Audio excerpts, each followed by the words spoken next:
အလုံးဝမင်္ဂလာပါဒီကောင်မှာတော့မင်းသားကြီးလေးရဲ့နတ်ဆန်ပါဝင်တဲ့ Iros Forest တကားလေးကို record လုပ်ပေးသားမှာပဲဖြစ်ပါတယ်။ glance မှာတော့ mine တစ်ခုမှာ mine လို့တမနဲ့လုံးလုံးနေတာကိုတွေ့ကြရမှာပါ။အဲ့ဒီ mine တွေမှာတံငွေအာယုံခန်းဆက်ဖိတ်ထားမိတာကြောင့်ဒီသိန်းတံငွေတွေကြောင့်ပောက်ခွဲမှုတွေဖြစ်က mine လို့တမတွေသိမိပုံကြပါတယ်။အော်တကမှာတော့ထကမောင်းနဲ့မကန်ကိုတွေ့ရမှာဖြစ်ပြီးသူ့မှာ American စစ်တန်ကားရီဆိုတဲ့ညီတယောက်ရှိပါသေးတယ်။တပွဲတွေကစိတ်တန်ရာတွေကြောင့်ကလေးတယောက်လိုဖြစ်နေပါတယ်။လူကပြန်လာတဲ့ချိန်မှာပြည့်ညီတူကိုဝိုင်းစားနေလို့တယောက်ချက်လောက်ဆုံးမပိုက်တာကြောင့်ညီကိုညောင်စလုံးကိုလှုပ်ထုတ်ခံလိုက်ရပါတယ်။အဲ့နောက်မှာတော့မကန်ကညီတူကိုစိတ်ကြမ်းမိုင်းစင်းကိုတပ်ဖို့ထားခဲ့ရပါတယ်။တခြားတစ်ဖက်မှာလည်းပောက်ကွဲမှုဖြစ်တဲ့လူမိုင်းလောင်ငန်းကတောင်ဝင်းရှိတဲ့သူတွေကအိုင်ငောင်းကိုသူ့ကိုပုံမှန်မြေတူးစက်နဲ့မရပဲမီသိန်းတန်းငွေရှိနေတာကြောင့်တန်းငွေတူးစက်ကိုတဲဖို့စီစဉ်ကြပါတယ်။တန်းငွေတူးတဲ့ဆက်ကတန်34တဲ့အတွက်တစ်တက်ကလိန်နဲ့တိန်နဲ့လိန်ဆင်းဖို့နေရာလည်းမရှိပါဘူး။ရဟရင်တွေကလည်းတန်30ကိုမနိုင်ဘူးလို့စစ်တပ်ရရှိကပြောလိုက်ပြီးဖက်ကားနဲ့တဲဖို့ကြံပေးလိုက်ပါတယ်။အိမ်နောက်မှာတော့မစ္စတာကိုလန်ရော့စ်ကိုရဖက်ကားမောင်းတဲ့လူစီကိုအောင်ကျော်ရီတောင်ကန်တယောက်ကကူညီတောင်းပါတော့တယ်။မစ္စတာကိုတန်ရော့ကလည်းဧပြီလာတဲ့ရောက်တော့မှမို့ဒီကလန်ကို၄ချိန်များရှိနေသွားဖို့မဖြစ်နိုင်ကြောင်းလေ။အောင်မဲ့လူကလည်းမရှိဘူးလို့ညင်းလိုက်ပါတယ်။နောက်နေတော့သူကစဉ်းစားလိုက်ပြီးမိုင်းထဲမှာအတီးတွေလည်းရှိနေလိုက်တော့ကူညီပေးမယ်လို့ပေါ်ပြီးတက်ခိုင်းပါ။အကန်တယောက်ကလည်းသူ့ရဲ့ညီကိုစင်ဝန်နဲ့စတိုတင်ပြန်ခေါ်လာခဲ့ပြီးဒီဆိုင်မှာစစ်တင်နေတော့ညီတို့တက်ခါတွေကအားတို့ကောင်းဝကြီးတစ်စီးလောက်ပိုင်ပေါင်းမယ်လို့ပြောပြီးပကားပုံပါတဲ့ post တစ်ခုကိုပြတော့အကန်ကအဲ့ဒါဒေါ်လာ2သိန်းတန်နဲ့ကွာလို့ပြောကယူပြီးတက်ပြလိုက်ပါတယ်။အဲ့နောက်မှာတော့ရေကလန်ကိုမောင်းနိုင်တဲ့ပကားမုံသမားစတန်နေတာကိုတီးသွားပြီးဒီကိုနှစ်ယောက်ကားကိုပြန်လှည့်ပြီးတော့ကတ်ချောက်ကြပါတယ်။အနေနဲ့မှဖိမိနေတဲ့လူသမားတွေကလည်းအတင်ကလာကဲမာကိုစောင့်စားနေကြပါတယ်။အစတာဘိုဒန်ရောကလည်းသူနဲ့သူသွားဖို့ဖွဲ့သားစတာပွင့်တွေကမကန်နဲ့ဂါရီကိုညီကိုနှစ်ယောက်နဲ့စုပ်ပြစ်သွားကြပါတယ်။ဟာဒီကစတေအိုကဖြစ်နေပေမဲ့စပြင်းကျွမ်းကျင်တဲ့အတွက်ရွေးခံလိုက်ရပါတယ်။မကန်ကိုလည်းရေကလန်မှာအတွေ့အကြုံရှိတဲ့လူမို့တန်မောင်းခိုင်းကြည့်ပြီးဘိုဒန်ရောကတိုက်တော့တဲ့အတွက်ညီကိုနှစ်ယောက်လုံးရဲ့စကီးတွေကြောင့်အဖွဲ့ဝင်တွေတက်သွားကြပါတယ်။အိုင်ကောင်းနဲ့ပိတ်မိနေတဲ့လူတွေကလည်းတင်ကသူတွေပိုင်လုံးကနေတစ်စင်ဆက်သွယ်ရသွားကြကအဲမှာ26ရောက်တက်ရှင်တီးတဲ့ချောင်းကိုလည်းတီးလိုက်ကြရပါတယ်။ဘိုဒန်နဲ့မကန်ရိုလည်းစတဲ့ထုတ်ဖောက်ဖို့အစီအစဉ်တွေပြောကအလန်တဲ့တင်းကိုလူလေးယောက်ဖိတ်ရမှာဖြစ်ပြီးအမအကြောင်းတစ်ခုကြောင့်တတ်မစင်တော့တဲ့လူရဲ့ဝေစုကိုအနေသူတွေကဖိတ်ရမှာပဲဖြစ်ပါတယ်။လူစားကြောင့်မှလက်မှတ်ထိုးလိုက်ကြပါတယ်။အမကန်ကုမ္ပဏီကလူတယောက်ကလည်းကာမွန်သမားတန်တူးနဲ့အတူလိုက်ရပြီးအစတာဘိုဒန်ရောကတစီမကန်တို့ညီကိုနှစ်ယောက်ကတစီနဲ့တန်တူးနဲ့အမကကန်ကုမ္ပဏီကတာဝန်ခံပါနေတဲ့ကတစီအတီးတီးရေကလန်စီစတ်ဖတ်ပါကြပါတယ်။ဒီတော့ကနေဘိုဒန်ရောကစတင်မောင်းက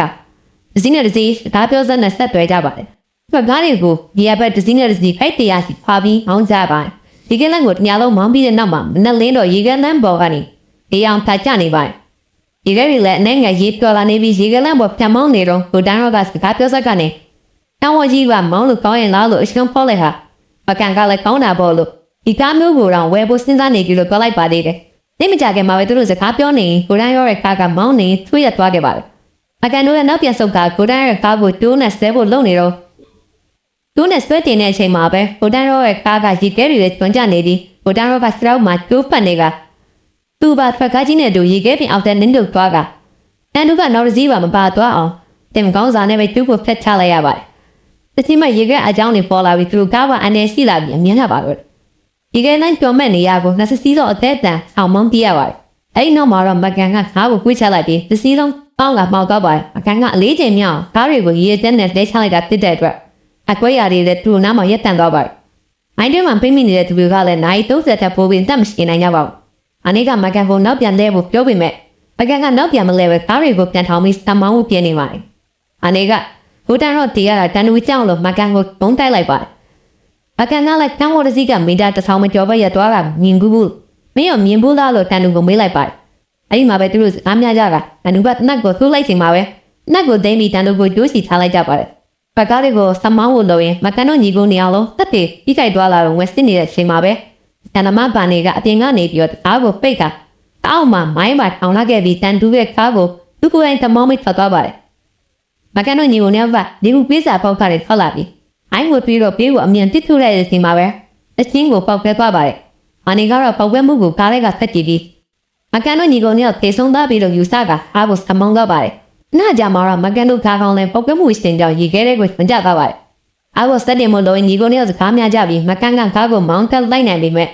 ဟာဒီကစလုံးရစ်တဲ့ဒီကပြုတ်ထွက်ကရိုင်းမိပြီးရေခဲတဲ့တူးတာပါ။မ ကလည်းညီတူကိုကဲဆယ်ပြီးကားပေါ်တင်ကညီကိုထုတ်ပေးလိုက်တဲ့အချိန်မှာတတိတန်ရလာတော့မကန်ကတောင်းပန်လိုက်ပြီးသူတို့ကငါထားတဲ့ကုမ္ပဏီကမအောင်မြင်အောင်လုပ်တာကိုတီးသွားတဲ့ခါမှာဒေါသထွက်လာပြီးကားကိုအပြင်းမောင်းလိုက်ပါတော့တယ်။အာနီကတော့ကုမ္ပဏီကလူကြီးတွေနဲ့တွေ့ကအန်တုံနဲ့အတူကားကိုပါစားပြောက်ဖို့တောင်းပေးခံရပါတယ်။အိုင်းနေမှာလည်းအောက်ဆီဂျင်မလောက်တော့တာကြောင့်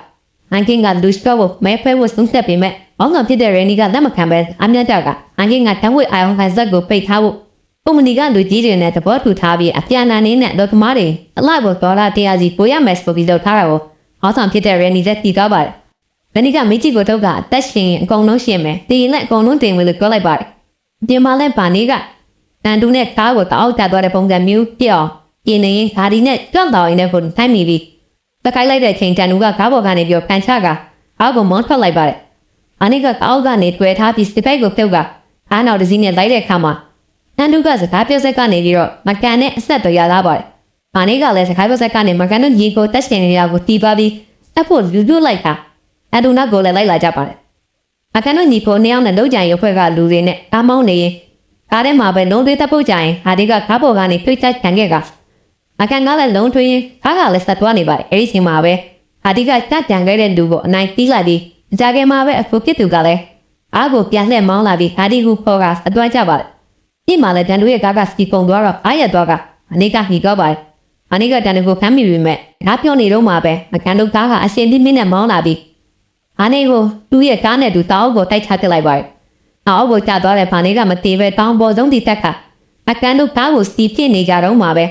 ပေါ်ကနေမိုင်းခွဲလိုက်ပြီးစီကဲတွေပြိုစင်းလာလို့အကန်တို့လည်းအနည်းမောင်းပြေးကြရပါတယ်။တမကောင်းဆောင်နဲ့ပဲတန်တူရဲ့ကအမီပိုင်းကိုရိုက်မိသွားပြီးကားနောက်ပိုင်းကိုလမ်းလွဲသွားပါတယ်။တန်တူကလည်းတကိုင်းကျိုးထိုးမိသွားပြီးသူတန်ရာရသွားကအကန်တို့ညီပုံနဲ့ပူညီပြီးကားကိုလည်းသူတို့ကားနဲ့စပက်တင်ကဆမောင်းသွားကြပါတယ်။အနေကလည်းလက်မလျှော့သေးပဲတန်ခဲ့တဲ့ကားကိုတမောင်းကတက်လိုက်ပြန်ပြီးတွင်းထဲကလူတွေကလည်းချိန်မင်းနေပိုင်ပဲရပါတော့တယ်။အကန်တို့ကားကိုဘာနဲ့အမီလိုက်လာပြီးကားနဲ့တိုက်ခါလိုက်နောက်ဆက်ပါတယ်။အကန်ကလည်းကားဒီကိုဆမောင်းခိုင်းပြီးအပြင်ထွက်ကဘာနဲ့ကားလေးဝင်ပြီးတိုက်ခိုက်ကြပါတယ်။အခါအနာရသွားပြီးညောင်ကားကားပေါ်ကပြုတ်ကြကတိုက်ခိုက်နေကြပြီးဇွတ်မှလည်းခါကြီးတဲ့တန်လူကတရားခံနိုင်ဝန်တဲ့ပုံကြီးလိုကျူးစားမောင်းနေရပါတယ်။အကန်နဲ့ဘာနဲ့ကိုတက်တဲ့ပြီးဘာနဲ့ရောကားဝရီခဲအောက်ထဲမြုပ်သွားပါတယ်။အန်တူနဲ့ခါဒီကလည်းကားကိုတစ်ဖက်ကရောက်မှနားလေးကူသွားပါတယ်။အားကနောက်ပြန်လေးဆင်းလာလို့ကားဒီကတကားကိုပိတ်နေတော့သူ့ဘာညက်သွားပြီးပြေသွားပါတယ်။တုံငန်းတောင်ဝန်ရှိသူနဲ့တွင်းဝင်ကြီးစကားပြောနေတဲ့အချိန်မှာမကန်တို့ကားလည်းရောက်လာပြီးမြန်ကယ်ဆယ်ဖို့လုပ်ကြပါတယ်။အဆုံးမှာတော့မိုင်းနေတဲ့ကလူတွေကောင်းတော့အချိန်ကတိလေးနဲ့လက်ရှင်စွာနဲ့ပြန်လဲကဲထုတ်နိုင်ခဲ့ပြီးဝေပေးပြီးနှုတ်ပိတ်ခိုင်းတဲ့တောင်ဝန်ရှိတဲ့လူကိုလည်းမကန်ကလက်တီးစာပြစ်လိုက်ပါတယ်။အဲဒီနောက်မှာတော့ဖကားတွေကိုစစ်ဆေးနေတဲ့တန်တူကိုတွေ့ရမှာဖြစ်ပြီးမကန်ကလည်းကောင်းဝတ်တီကြီးကိုပိုင်ဆိုင်သွားပြီးတန်တူကမကန်ကိုအောက်တစ်ချိန်ရှိကဲလန်းကိုဟောင်းမှုရှိလိုက်သူ့ကိုလိုက်ချဖို့ပြောရင်ဟဲအောင်သားတယောက်ကိုတယောက်နှုတ်ဆက်က